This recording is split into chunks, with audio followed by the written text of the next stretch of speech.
did just record a video or whatever, and I'll put it right here. I recorded a video for that tier. I'll put it right here. But yeah, I also stream on Twitch. I'm gonna start streaming on Twitch, so follow my Twitch, follow my ASMR TikTok, and follow my ASMR Instagram. Give me the 1K on TikTok. Try to get me the 1K on Instagram. Okay. Anyways, this video is a follow-up of the last video, the Cassandra video. Y'all said y'all wanted a part 2, so I'm recording a part 2. Yeah, the lore in this show is very disturbing. However, it's a lore that I'm willing to get into. I don't care. It's a lore that I'm willing to get into every chance I get. Also did record the Whisper Ramble with the other mic for my Patreon. Now, the next 2 videos on YouTube, you're gonna see me recording with that microphone and not the Blue Yeti, because I want to do a couple of mouth sound videos, maybe a couple of mic scratching videos. I don't know. Whatever, we'll see. Let's get into the lore. Okay. So, boom. Where I left off at. Oh yeah, the husband was she went and did her research on the little robot or whatever, the AI. Well, I ain't even gonna say it's AI. It's not AI. It's just like a fuck it. We're gonna call it AI. She went and did her research on the AI robot, and she went to the library. She showed her husband a proof, and showed him a newspaper article how the family died or whatever. That's the lore we about to get into. We about to get into the lore of the family. Yeah, we about to get into it.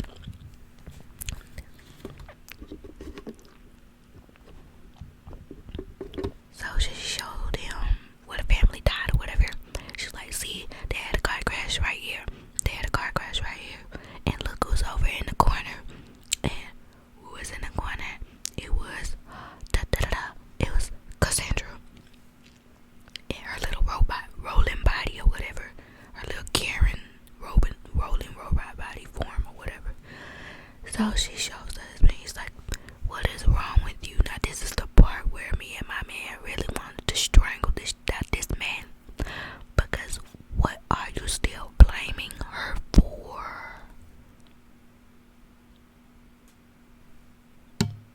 This is really the part where we wanted to strangle this man. So she's like, I just wanted to get away from everything ever since the incident. Her sister died. She went crazy. She was on medication. She unalived herself. Basically, the lore behind that is the sister was on meds.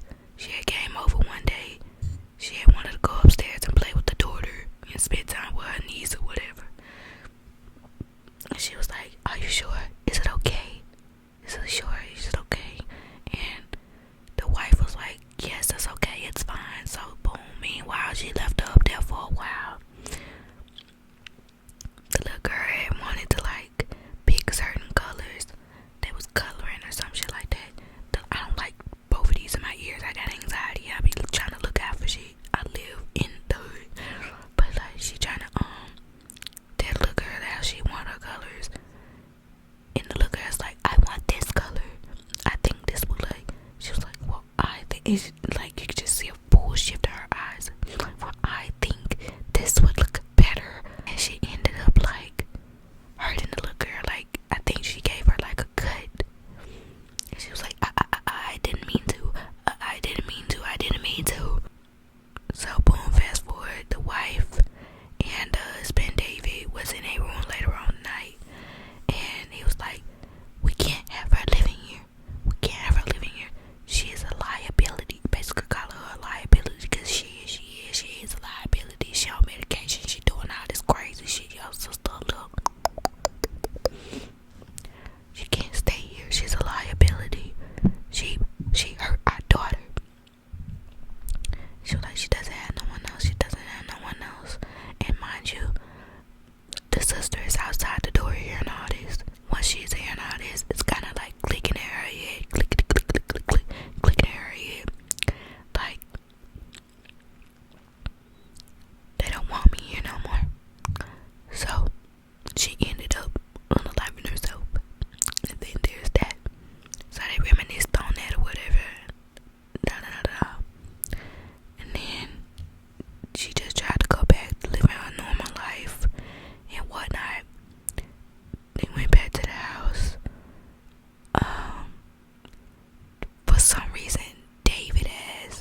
comic books.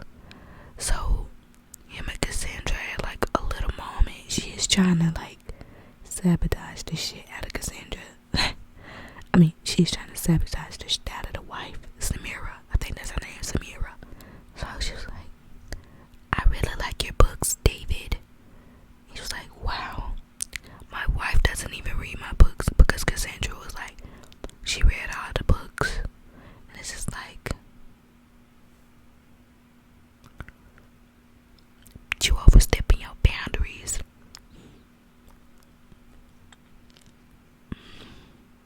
Mind you, they had a little moment, like where David stepped out the pool and Cassandra was looking at David outside the pool. She was like, he got out the pool. I guess he went skinny dipping. And she was like, he said, Cassandra, can you bring me a towel? And she said, yes, David. And she brought him the towel on a little robot wheel. She handed him the towel. He noticed that she was looking at his ding-a-ling-a-ling-a-ling-a-ling. She was like, I guess he got a little uncomfortable. But mind you, this man is so out of pocket. Like, he is so out of pocket. He said, when he put the towel on, he said, I said, babe, did you see that? That nigga was flexing after he got a compliment from a robot. Like, that bitch, your ego, nigga. That nigga was weird. That man was weird, bro. He had issues. Like, I don't know what was going on with him, but bro had issues.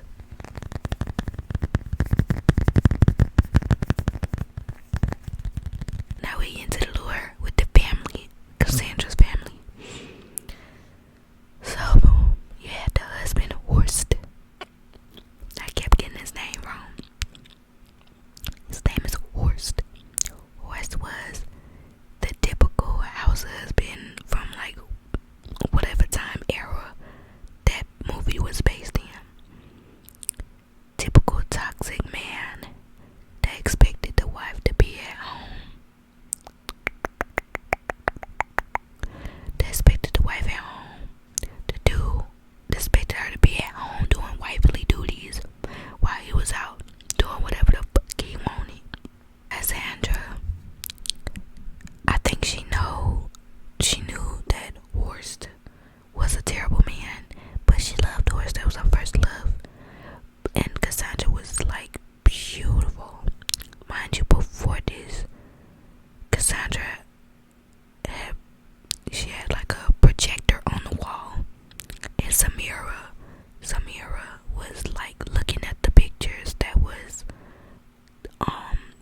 Cassandra never gets around to asking him. You want to know why she never gets around to asking him? It's because old boy's screwing around. So her and her son is sitting down on their little TV dinner trays or whatever, eating their dinner. It was like, did you talk to dad? She was like, and like she just kind of snapped on him a little bit. She was like, why can't you just grow up? Or something like that. She was like, why can't you just grow up and be a man? Or like, she just snapped on him. And the son was like, Mom, is everything okay? And she apologized. And then he was finna get some more food. She was like, no, leave some for your father. At first I thought she was finna poison his ass. Like, I truly thought she was about to poison his ass. I don't know what else could like happened there, but I thought she was about to poison him. So she goes in the kitchen. She takes the lunch that was for the father, and she gets in the car and she drives up to the dad's job with the lunch. And she goes up to the security guard. She's like, she's like, I'm here for Horst. It was like, would you like me to let him know that you're here? I can buzz him. She's like, oh, no. It's a surprise visit. She just went on in because he just let her in. What a terrible security guard. That nigga didn't give a fuck. That nigga didn't give a fuck. That nigga just wanted to chill. You feel me? It's like, I don't see no problem. It's the wife. Man, that's some good fruit punch. I love Zaxby's. She goes looking for him. And when she goes looking for him, she finds him, I guess, in his office or whatever. Like, being somebody doing his damn. It's not funny. But she goes and sees him being somebody's doing his down on the countertop. I'm talking about in it. I'm talking about in it. Once he got done, I think she had made like a sound or whatever, and he had heard it. So she booked it down the hallway. She had booked it, and I'm talking about booked it, and closed the door behind her. And she ended up in like his little laboratory or whatever, I guess. So once she ended up in his little laboratory, she was just looking around in awe. So he ended up coming in the laboratory with her, and he was like, honey, what you doing here? And she was like, oh, I brought you lunch. And then the secretary came in, secretary or assistant, whatever she was to him. And I think he said, this is Marjorie. I think that was her name, Marjorie. And it was like a heavy set lady with glasses, and Cassandra was just sizing her up. She was like, shook hands though, but I don't think that was who he was effing, and it definitely wasn't. I think he just get around like that, but that definitely was not who he was effing. He's like showing her around. It's like, I'm gonna change the world. I believe she had went to a restaurant, like she had went on to a double date with her friend and her man and Horst. So they ended up going on a little double date. I don't know if that was who he was effing or not. Like in the room, that's still unknown to me. But I believe that it was. Once they go on that little double date or whatever, the energy immediately changed. Like immediately changed. This is like something clicked in Cassandra's brain. Click in her brain, and she was like, because the energy was not energy. Kept looking at each other from across the table. So finally Cassandra got up. My girl got up. She went to the bathroom.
something better than an ultrasound, because I guess he wants to hurry up and see what the baby's gender is.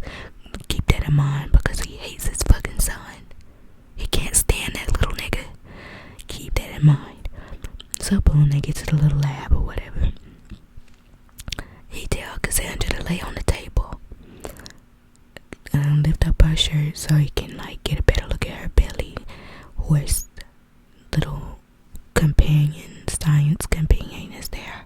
So they take the little concoction machine or whatever and they put it on Cassandra's belly, and her belly starts lifting up like popcorn. Like I don't know, it just starts lifting up. It's very graphic, like it looks very painful, and you can tell she's in pain. But Horse doesn't care. He's just sitting there like trying to see if his creation is working or not. So she finally pushed that shit off of her. She pushed it off of her, and she was like, I don't want this on me no more. And you could tell that Horse looked a little disappointed at the results. So the results was the baby was a girl. He did not like that, and you could tell he didn't like that from now on. So she go back home, pregnant and all, whatnot. He's still effing on old girl. So Cassandra calls her friend.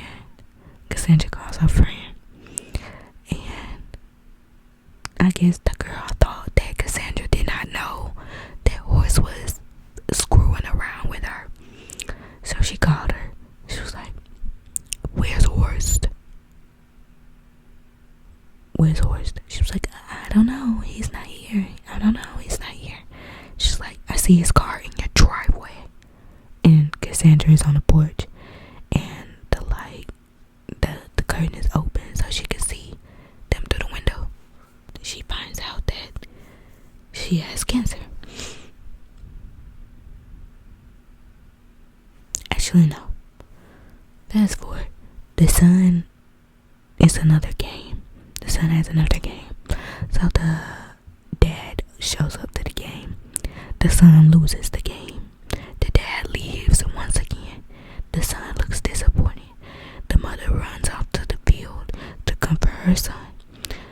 Then there's two guys on the field acting like they are nice towards the son. So Cassandra is so oblivious that she can't read the room. So it's like, it's a party. After the game, you can come to the cabin or whatever. So she said, go on, have fun. Trying to make him be more sociable or whatever, not reading the room at all. So boom, fast forward. Later that night, they came and dropped him off at home. Threw that nigga at the car. And he had rolled onto the ground and they sped off. And they dropped him off in front of his house, by the way. Cassandra runs off the porch. There's multiple fucking bruises on him. Like they beat the shit out that boy. So, boom. Fast forward. The son kills them. Like he pew. He unalived them. So Cassandra sees. She was like, what did you do? It's like, I did. I said I stood up for myself, Mom. So her being a good mother, she loves her son. She takes the bullets. She takes the gun. She tells him to go wash up. She goes and drives off to where he unalived him, and she took out the bullets of each out of the bodies.